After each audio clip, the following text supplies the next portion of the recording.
Welcome to the Longevity Protocol with Dr. Christina Bosch and Dr. John A. Robinson. We'll be your guides to uncovering the secrets to optimal health, better sex, and happiness. From debunking aging myths to exploring the science behind what it means to live the Longevity Protocol, we'll dive into a wide range of topics. So, get ready for an exhilarating journey in what it means to live well and feel your very best at any age.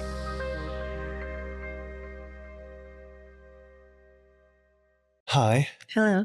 You look beautiful. Thank you. My hair's straight. I love when it's like that. But I like the curls too. Thank Remember the curls and the crazy. curls and crazy.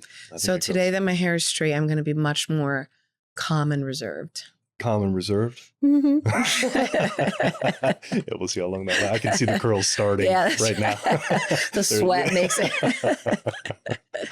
I love, again, look, every single episode I always say, I love this episode. I'm excited about this episode, the cliche. I hope that never goes away.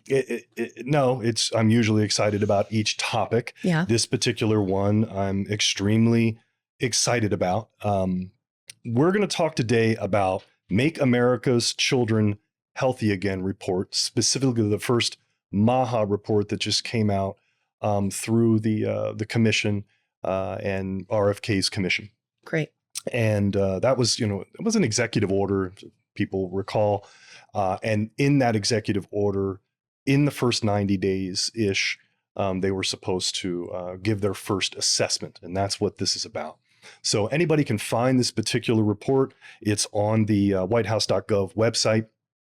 And it's a multi-page report. It's very well cited, but all at the same time, a really good summary. With all that said, it's a pretty long report. And what we'd like to do today is go through, summarize the summary. Yeah, go through the highlights and talk about some of the specifics here.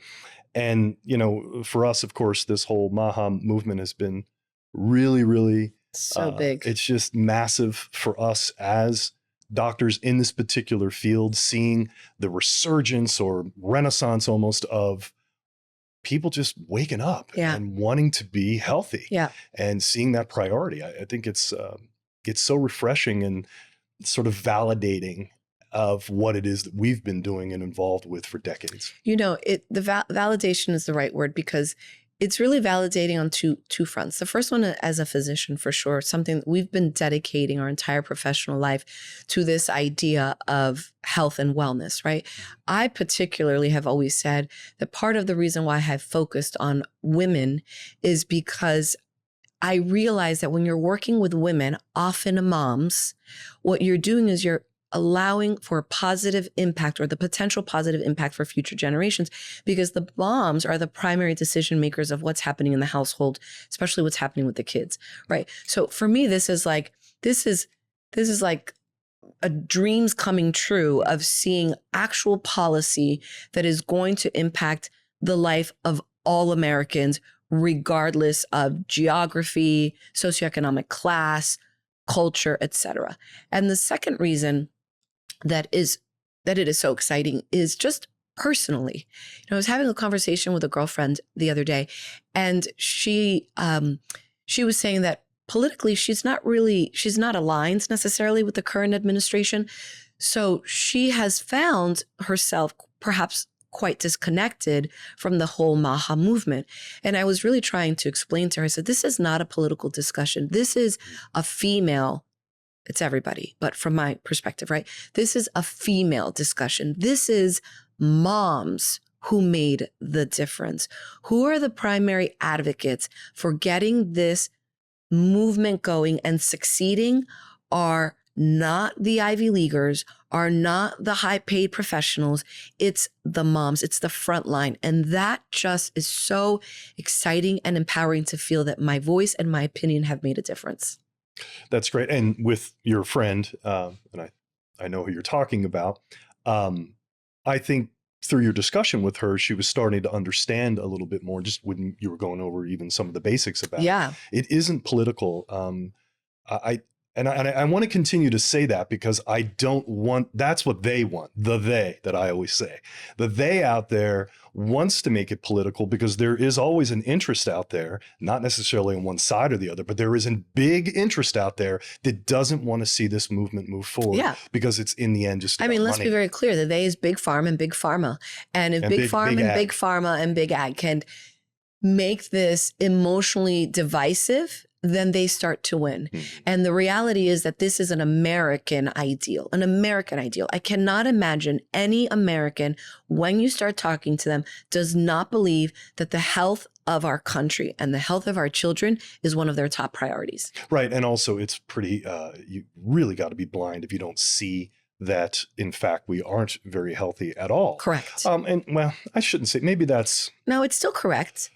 Well, the reason I hesitate about that again, because we're in the trenches with patients, and patients are very well intentioned, and sometimes they just really have, for the lack of a better word, a certain level of ignorance, a certain level of just uneducation on or health miseducation. Miseducation that's on a big health. Piece.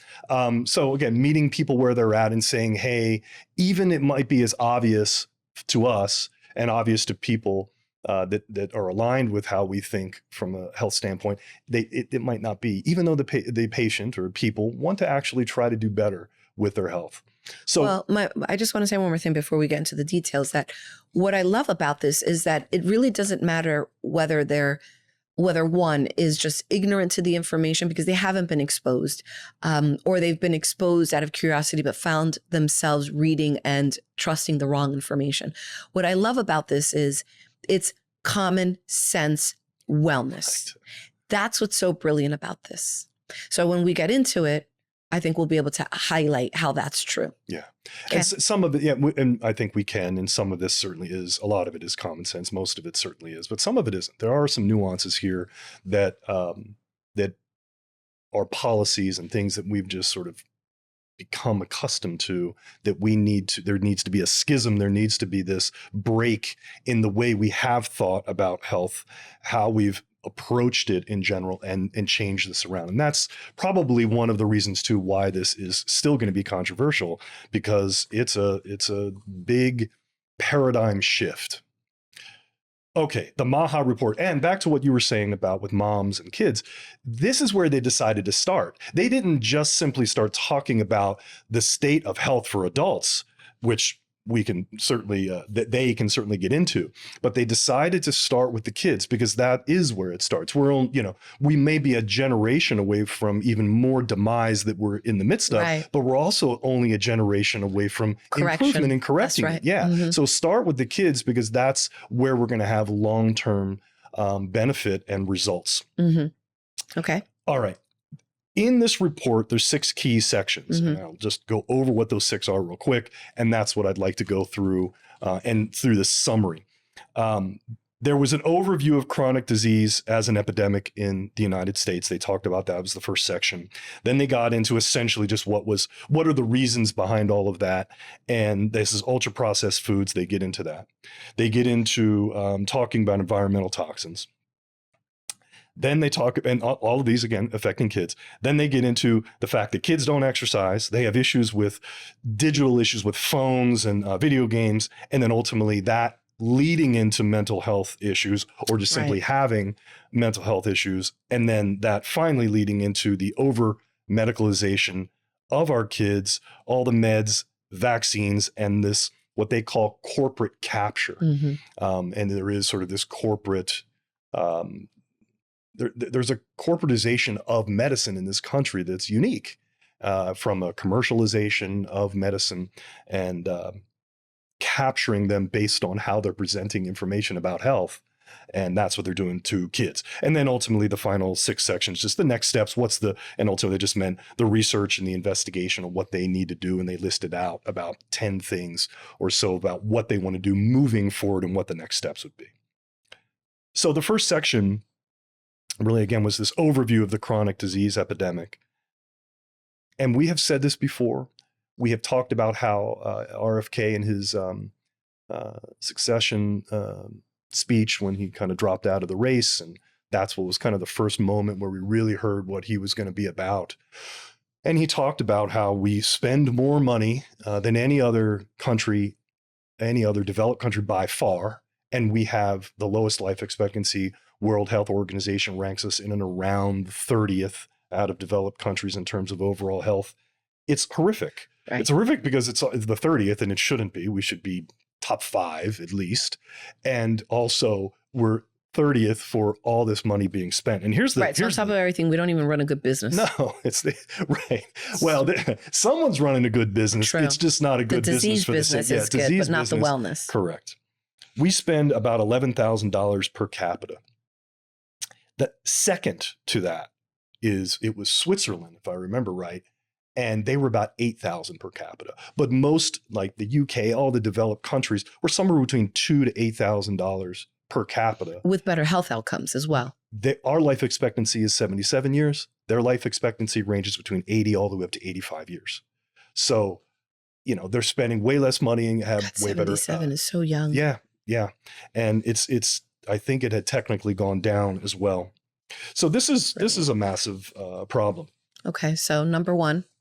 So now the scope of the childhood health crisis, kind of getting into all of those things, aside from just some of those stats we just said, there's an increased chronic disease across the board. Mm-hmm. I think that's probably one of the biggest things, that mostly what we're not dealing with all these acute things. We're just dealing with chronic diseases that could be otherwise handled from just lifestyle. Prevented in the first place, not even having to be there. Right. So we see this massive That's uptick. What's pathetic. I see. Yeah.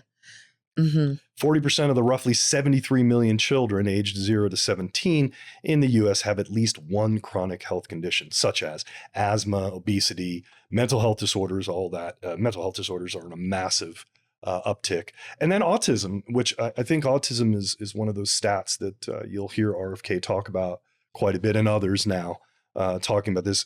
In the 1980s, it would have been, in 1960, autism occurred in less than 1 in 10,000 children. Mm-hmm. In the 80s, it went up to 1 out of 4, 1 to 4 out of 10,000 children. So even by the 80s, it had started to go up, and now it's even higher. 1 in 31 now by the right. That's what's significant there, right? So that's in one person's lifetime, from the 60s to now. We went from 1 in 10,000 children to 1 in 31 children. Yeah. No, it's about at least 2 generations. Okay, but it's one person's lifetime, is what I said. So what's interesting about that is it doesn't really matter what the person thinks the cause of the autism is, okay? Because that's part of the controversy. What should be universal, what should be that common sense wellness, is that there is no justification for an illness like autism to have such a dramatic increase in such a short period of time. Again, it's not like we're saying, oh, it's a deadly virus that's being carried by a mosquito, and the mosquito came in out of nowhere and it wiped out a bunch of. No, this is an illness that is just slowly and frequently creeping into the lives of the average American. And no one's asking, and then there's plenty of autism research, there's plenty of autism advocacy, but I don't think that there's enough of a focus on the cause. Yeah, okay. They're just not talking enough about the cause. And that's definitely what this commission is slated to do, and to dig into causal things behind all of this, and then corrective things, whether for autism or any of the things that we're going to talk about here today. Okay. All right. Number 2, the ultra processed foods. And it's important too, because there's various, and we've talked about this on other podcasts, where there's processed. I mean, as simple as cutting an apple is a form of processing. Yeah. I mean, butter is a processed food. Right. Yeah. Butter's processed. Yeah. It's processed dairy and milk. Ice cream is not. Ice cream is just in its pure form. It hangs off of trees, off the ice cream flows in tree. the rivers. You wish, don't you? I really do. That's like Willy Wonka. You know, that I always thought, God, that sounded great. He only had the chocolate. He didn't have a chocolate. The river, yeah. Anyway, that's that's a tangent. Is it though? Right. Okay. Sorry. I made you lose your thought. Look, ultra processed foods are a real extreme of processing, because there's even like processed and then there's ultra processed. Correct. Where it is basically stripping everything out of it of nutritional value and adding all the crap. That's where the Rubicon is Yes. passed. Once we go from kind of processed foods to no, let's really add in some really scary Frankenstein type of Right. chemicals that they're already in the process of getting rid of as we speak. Yes. They've gotten rid of certain dyes and all that. I mean, and just already in a very short period of time, getting rid of things that people have been talking about for years. There's nothing new about this. There's already been people trying to Yes. get this going. It was very obvious. There was cancer-causing chemicals, and they're already in process of doing that. Oh, what is it? It was In-N-Out Burger. In-N-Out Burger has now gotten on the bandwagon with some of this. They've taken out artificial dyes out of their strawberry lemonade. Mm-hmm. There was and the ketchup. The ketchup they took from having high fructose corn syrup to just sugar. Absolutely. And that in the grand scheme, we would even say white cane sugar is better for you. Oh, for sure. You know, I just posted a little video the other day of this cereal that I really like. And I was saying, it's cereal, guys. This isn't like a health food. I'm not trying to biohack your life or anything. I'm just saying it's a really yummy, super crunchy, very tasty cereal that I like and the kids like. And every rare once in a while, I want to eat a bowl of cereal or a cup of cereal. My point to the video was that it's not so much about the fact that there's no health food added to it. There's no healthy ingredients. They're not coating it with chia seeds or anything like that, right? My point was that there is an absence of the poisons. Mm-hmm. And that's what's important here. People still have the free choice, like they do all over the world, where these poisonous chemicals are not allowed in the foods. And, you know, I'm pretty into small government, local government. I think you and I agree with that quite a bit. I'm not a huge, big government person. So I often have reservation. I always question myself and say, do we need more regulation? Do we need more laws? And usually I like to say, no, we don't need more laws. What we need is more truth so that people can make better decisions on their own, right? But when it comes to these food chemicals that are being outlawed, they're poisons. We're not allowed to feed people poisons because it kills them. Yeah. So how is this different from that? It's not. Truth is the best disinfectant. It is the light that is the disinfectant to all this. I agree. I think that it isn't just, and it doesn't seem to me that it's only going to be about regulation. It's about leadership. Mm-hmm. So once we have the conversation, and that's what I've said all along. Well, like changing the food pyramid. There is a national conversation that you and I have been advocating for decades, literally. And now everyone's talking about it. That was what we needed. Yes. That is what I continue to say has been the shift that I've seen. It's just the fact that patients are coming in and talking about it in a different way. What you see on social media is a different way. So that is not just simply about let's regulate everybody into it. Let's talk about the truth. And pretty much for the most part, people are going to demand these kinds of changes. They have all along, from the simple as saying trans fats. There's a great example. Don't make sure your Oreo cookies don't have trans fats in it. Well, that was only one piece of the puzzle. They got rid of the trans fats, but it still had all the other artificial crap in it. But they glommed onto that. But now let's have a bigger conversation. Let's get back to a lot more of this natural approach to health and just have leadership, have government just present leadership to people to allow them to make the right decisions. Right. So again, it's ultra processed foods will always be a thing. Oreos hopefully forever exist. We just want to make sure that they're existing with much cleaner ingredients so that if I'm making the decision to buy these cookies, that I don't have to be so well versed in reading fancy words on an ingredients list. I can just understand the list as is, that most average Americans can read what they're ingesting and make an educated decision. Nearly 70% of an American's child's calories comes today from ultra processed foods. I thought that was crazy. And of course, it's increased from 0 100 years ago to now 70% of your calories come from ultra processed. Well, that's like the Ingredients House. I don't remember who said that to me, but that's because you guys have I mentioned this before? What? Possibly. Someone, I think it might have been my mom or someone said, oh, that's because you guys have an Ingredients House. Oh, and I was like, what? Because, I'm not great with like idioms and stuff like that. But apparently in ingredients houses where you have to prepare you the gotta food, make it all. you don't open the pantry and everything's already prepared for you. Mhm. Yeah. Who that's said a that to you thing. first? It was my mom. I think someone else has said it, like Arden or someone, but definitely my mom said it. Yeah. You know, you open the pantry and we Right. have Things you gotta put together. that you got to put together. Yeah, yeah. I mean, you know, anyway, interesting. So, of course, they mention whole foods as a solution, nutrient-rich alternatives to all of this, which inevitably leads to preventative health. Yes. Yes, Okay. yes, and yes. Number Let food 3. be thy medicine. Yes. Okay. Well, okay. See, you just said it, and now I got to say it. All right. You sound scared. No, I'm unbelievably not scared. Oklahoma. Yes. Oklahoma has now passed a Food is Medicine Act. Isn't that brilliant? And it specifically is allowing Medicaid that you can now bill Medicaid for organic food related to your organic disease. Let's say like you have diabetes, you can go to the doctor and they can write you a script for these foods that we're actually advocating for, and it's covered. Now that's all through Medicaid, and that's the beginning phases of this concept. But once you start something like that, there's going to be inevitably a wave of that demand. People say, well, wait a second, Medicaid, maybe that eventually moves into commercial insurances, understanding the importance of that. So that is just such a major shift. I just can't. That's so great.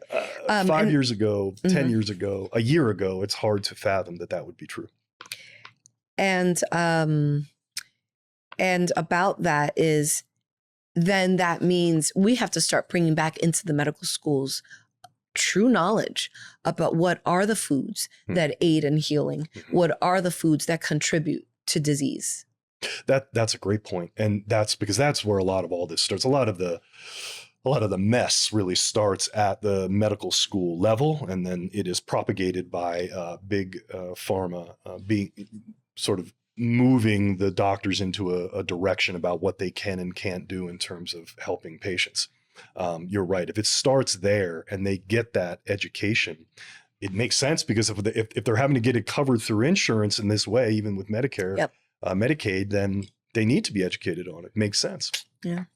All right. Great. Number 3, environmental factors. You know, as naturopathic doctors, we've been talking about environmental medicine, you know, now for over 20 years, going back to school, and how incredibly important that is, knowing that we've had issues with environmental toxicity. There's nothing, again, I would say nothing new about that.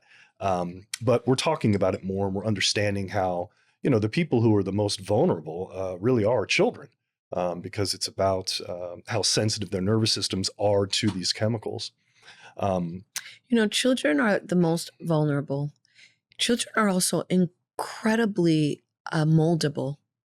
They're so special in a way that adults aren't, because obviously if you've had a habit for 7 years, even though that's your whole life, it's still easier to change that habit than if you've had it for 47 years. My daughter noticed that her head hurts more when there's chemtrails.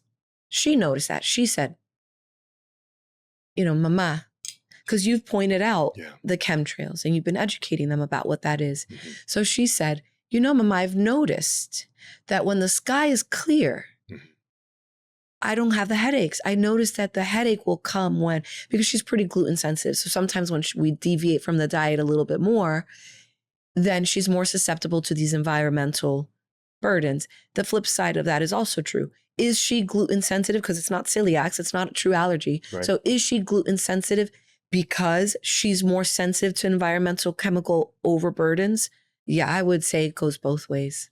So, little monkeys. Yeah, since you're mentioning that, and again for the audience so they understand too, since you're mentioning gluten, that classic example that we would say a patient comes to us, they have problems with gluten, They go to Italy for 2 weeks. They eat nothing but bread and pasta the whole time. They say, not only did I feel fine eating this way, I came back and I lost 5 pounds. Right. You know, so and with eating all of the carbs Yeah. plus but it's the quality and the lack of glyphosate. I can't emphasize that enough. That is definitely something that they talk about in this report. Another thing that RFK and others have been talking about is the glyphosate, and that Roundup, glyphosate, these pesticides that are being used on our wheat supply is very, very different, and they've been doing it for decades. Yeah. And you know why this is important? Because we keep talking about the educated consumer, right? So let's say you're out shopping for your family and you're reading the ingredients on the breads and you find, wow, this loaf of white bread has 30 ingredients. This other loaf of white bread only has 5. Wheat, yeast, eggs, whatever. But if you don't know the source of the wheat, Right. it's still a problem. Correct. Or the eggs or whatever it is. Yeah. Exactly. Okay. Screen time. So number 4, they sort of summarize screen time, physical activity, and mental health, and how that's affecting children across the board. Teens average nearly 9 hours of non-school screen time each day. That's really crazy to me, that's a fact. Teens using social media over 3 hours daily face double the risk of anxiety and depression. With a 2022 meta-analysis showing each additional hour increases depression risk by 13%, and girls face nearly 4 times the risk of boys. Girls really are susceptible to the social media phenomena. Physical activity and lifestyle. Look, sedentary. You know, we've talked about this before with the amount of, PE that I had to do, or what we called back in the day, it was just gym. We called it gym. Just Yeah. gym, the PE. I remember when I first heard that, I don't know, maybe by the time I got into It was high school. maybe. Yeah. But that's because then it should have been actual physical education. Like they were supposedly talking about other teaching things. you. I see. Well, and they were like teaching you things like how to Concepts, climb yeah. a rope or Oh, I see. do straddles. Well, there was or- other and they would combine and health health. and other things. Sometimes they'd take tests Yeah. on and all of that. But yeah, this was about, and the things that we had to do growing up as a Gen X was far more vigorous, real dodgeball, getting smacked in the Yeah. face and getting a bloody nose. It's so good. I loved Yeah, dodgeball. the sound of those rubber balls, that was a terrifying sound. It's really horrible. Or you remember we used to play this crab kickball, and they had these scooters that you would sit on. Oh yeah. They were low to the ground. Yeah, and you had to and you'd get your figures run over by those scooters. You remember that? That Yes. hurt so badly. Yeah. I loved that though. My dad has this T-shirt. I think it's hysterical that it's a drawing, whatever, a graphic of a baseball player hitting a ball, and then it says touchdown on the T-shirt, which I think is so funny. And then the kids, like the nieces and stuff, were like, I don't get it. And I was like, oh God, what a disservice to our children. Okay, so clearly we've failed, because how do they not know the great game of baseball and football, I guess, for people who like football. But more importantly, they didn't get it, but they're not getting it in school. They're not getting Right. it. Like the friends aren't playing baseball. The kids aren't playing flag football in the yard. They're not playing it in gym class. Like, what the hell? How do they not know this?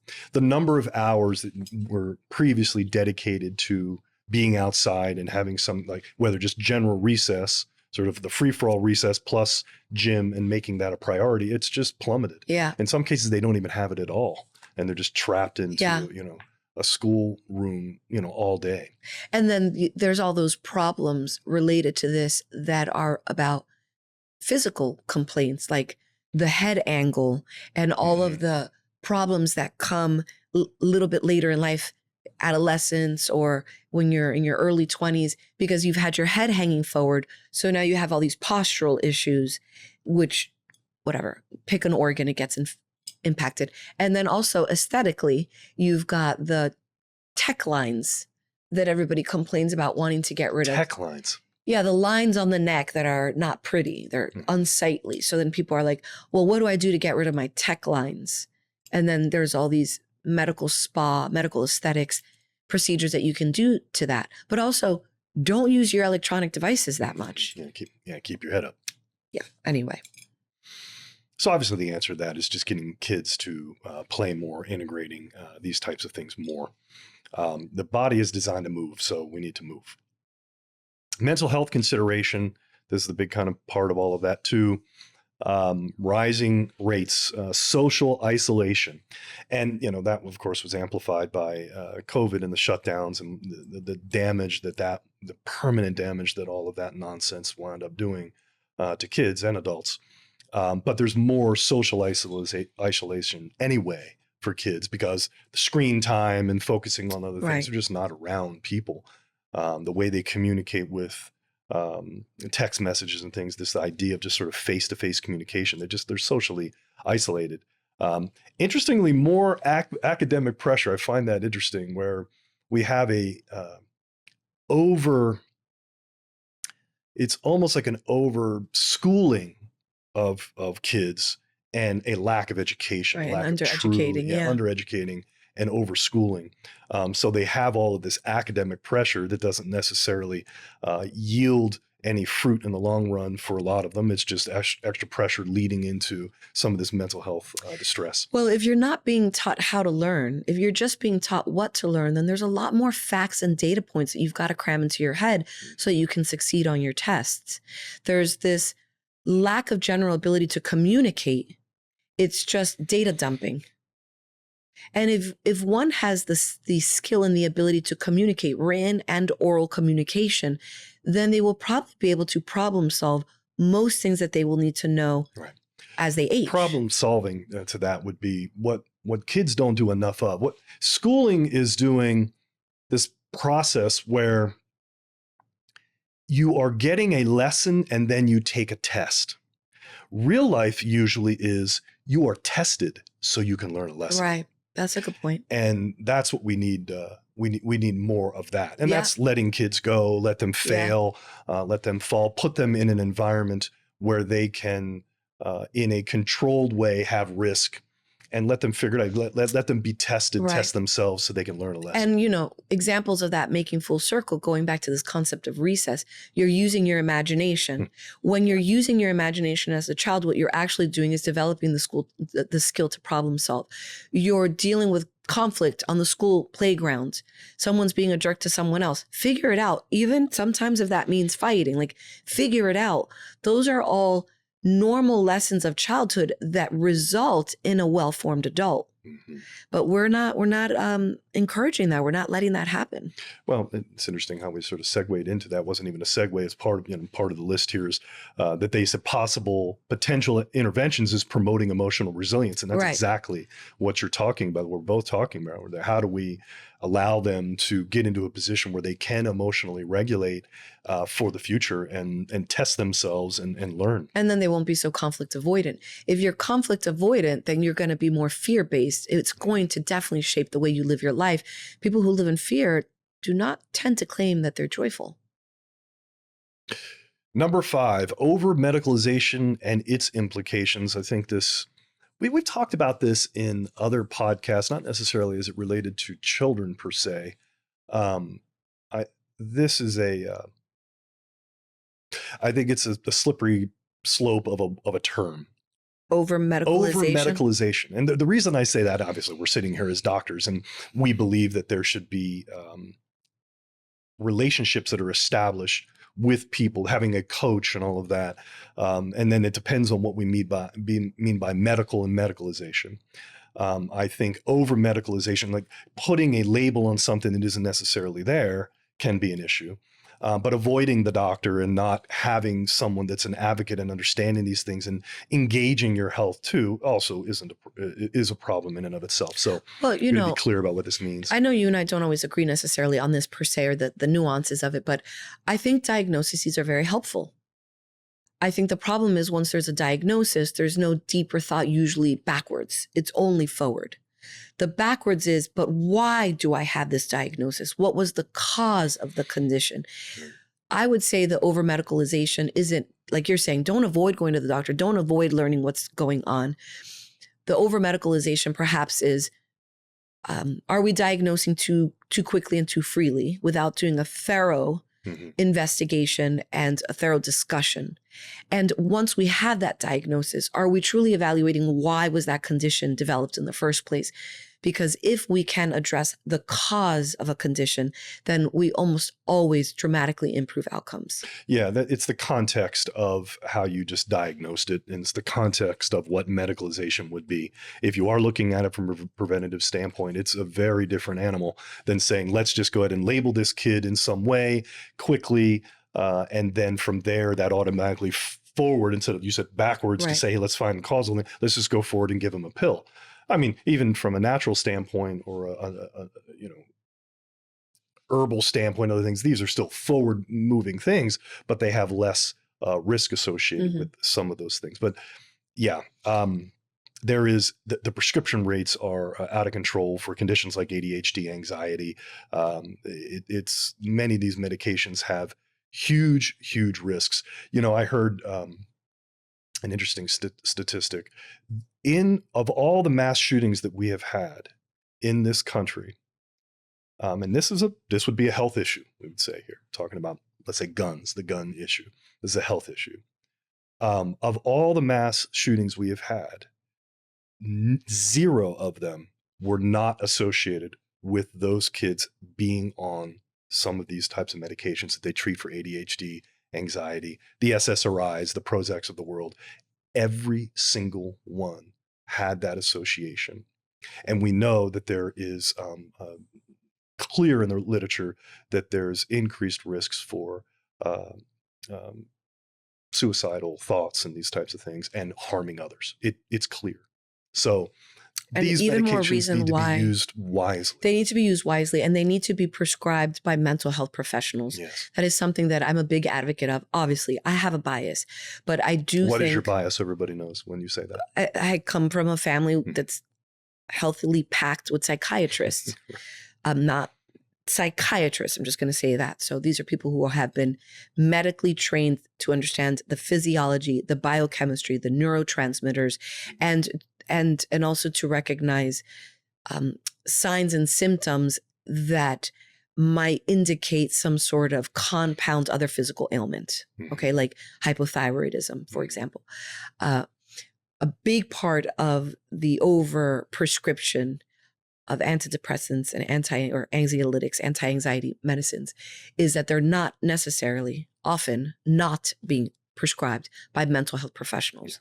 They're being prescribed by your primary care or your gynecologist. And I have spoken out about that over the years repeatedly, because there are very delicate nuances to working with brain hormone chemistry, just like what you and I do working with regular hormones.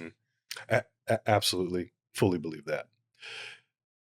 Now we're going to mess around a little bit here with vaccines. Inevitably, they started talking about that. I was born in 1972. So, I've only had a handful of vaccines as a kid.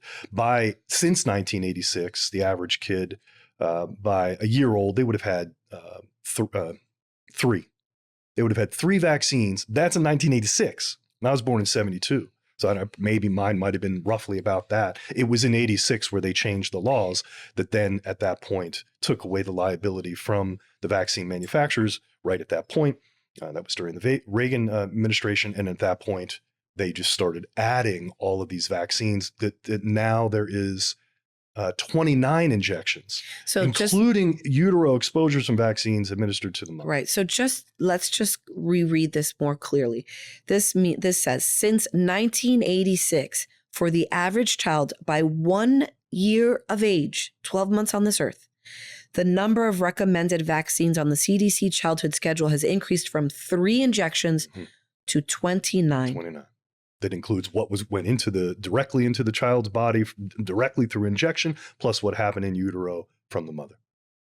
I mean, I know I can be pretty stubborn, but I don't think there's one person on earth.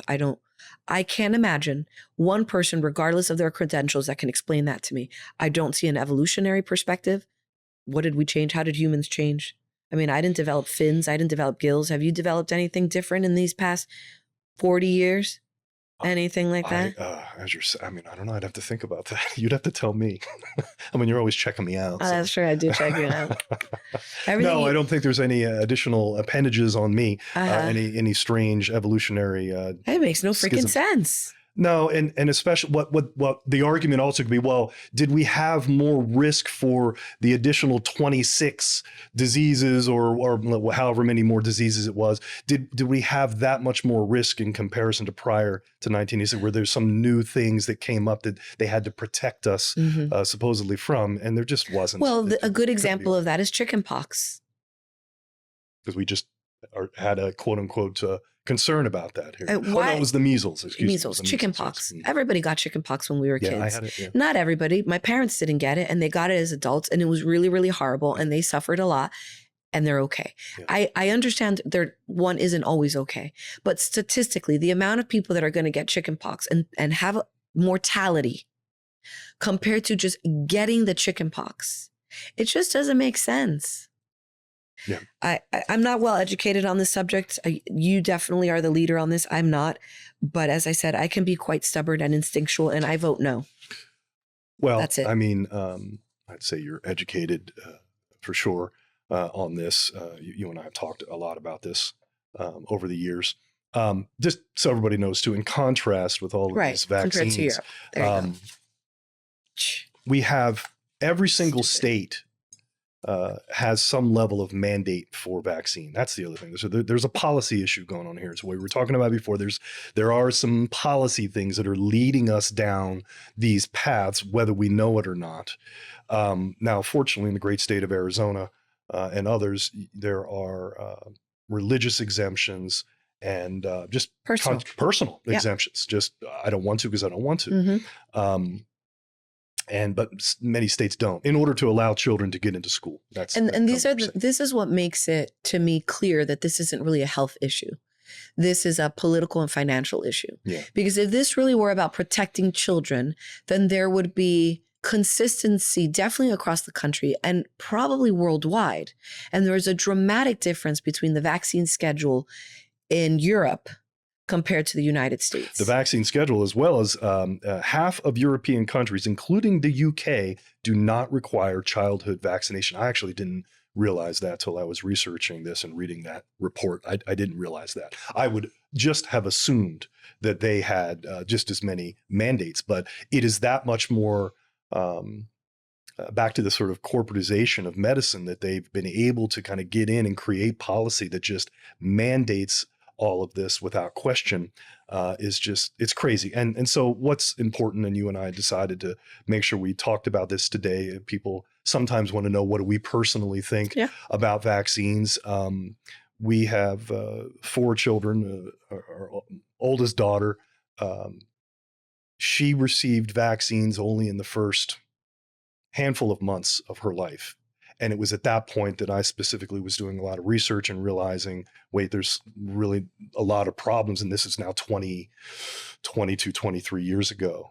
So it's been a long time. And I had done a lot of research even back then, and understanding that there was essentially what I say, there's more risk to the vaccine for us. There is more risk for the vaccines than there is the risk of the diseases that supposedly they're trying to prevent from getting. So that's been our decision. Our 3 youngest daughters have never once had a vaccine. They've had very little intervention, even at the hospital. That was our position, and they're incredibly healthy. And speaking to the COVID vaccine, and I like to let everyone know this, and I'm going to look straight into the camera, they would have had to kill me in order to put that vaccine in my body. That's what they would have to come and cart me away and kill me, because there was no way I was going to do that. It was incredibly obvious to us. And it didn't matter who was saying to do it, what government official was doing it, what president was saying to do it. It didn't matter. I wasn't going to do that because it was obvious to us. And unfortunately, it wasn't obvious to many people. I wish it was more obvious, because now in hindsight, it's so incredibly clear, the amount of cancers we're seeing, the amount of side effects. These studies are coming out. It is crystal clear that it is causing all of these problems. And we're going to only continue to see more. I told patients that years ago. I said, you wait, it will come out. We will see it over years. We will see the studies come out. And now, only 5 odd years later, it is really, really crystal clear. And this is another stat that really shocked me. 20% of Americans did not get the COVID vaccine. Only 20%. Only 20%. And that was really shocking. I just didn't think the number was that low. But what you and I talked about, and we had many, many patients like this, they did it because they were sort of mandated to do it. Right. They needed to move on with their life. I feel horrible that they were in that position. We fortunately were not in that position. We actually didn't have to face that. Yeah. So when I sit here and say to the camera they would have had to kill me, even though I'm pretty sure that would be the case, we weren't actually faced with that type of Sophie's choice kind of thing. I mean, I think that's what's really important here is Americans who are so free thinking and so independent. How could such a small percentage have not gotten the vaccine in such a short period of time? I think it's a real testament to why for us things were so obviously fishy. Because when there is such a dramatic forcing and elimination of choice in this country, that makes my spider senses go off. Sure, but I mean, look, even strange before and weird. It got to that point of even pushing it. I mean, the moment it was first said, before any mandates or anything that were discussed, it was very clear for me, like, oh no, I won't be doing that. If people, I guess, I mean, I didn't imagine, I knew it was probably going to be bad. I didn't think it was going to be as bad. I couldn't even imagine it was going to be as bad as it was and is. But I thought, well, if that's going to help to move all of this along, I guess that'll help to move it along. I won't do it. I guess people will make the choice and do it. And somehow people will feel. That's kind of my point. My point is, a lot of people didn't feel like they had a choice. And perhaps this is a discussion for a different episode, but either way, the point is we did not get vaccinated for COVID. I feel that I need to say, I'm not anti-vaccine. I'm anti-vaccine for my children. I'm not interested in vaccinating my children. But I have plenty of patients that have reasons, concerns, fears, personal experience that makes them want to get vaccines or vaccinate their kids. And I am not going to poo-poo that. What I hope to provide is information on how to support the system and definitely information on how to space out vaccines for your kids so that you're not one of those families who've had 29 vaccinations on a 1-year-old. Mm-hmm. Okay. I guess so. Yes, enough on that for the moment. And then finally, just number 6, they got into the role of policy and advocacy and these types of things. What are the steps going to be? And again, they outlined about 10 things or so that were mostly research and policy oriented in order to move forward change. So very, very exciting to see that report. Very happy that they're moving that all forward the way they are. It's only just begun, so there's going to be a lot more to come over the years. I'm very excited about it. Yeah, that's so good. Yeah, this is great. I mean, obviously, the listener can see how impassioned we are about these 6 points. And it's because they are worth being impassioned about. That's why this exists, because it needed to happen. Yeah. Are you liking what you're hearing? Do you want to hear more? Are you loving this great content and do you want to ask us a question? Please like, subscribe, and comment. You can find all of our links on our social media, featured articles, basically everything we cover at Linktree at Longevity Protocol Pod. And if you want to understand and hear a little bit more about our personal lives, follow us on Instagram at The Sex Docs. Here's where you can comment and ask questions that we will directly answer in our videos. Be sure to subscribe to our Substack. This is where we get far more information for you, protocols on longevity and health, and definitely the notes for today's episode. And finally, if you're ready to make a change, a real change in your own life, feel free to check us out at our private practice at hormone-zone.com.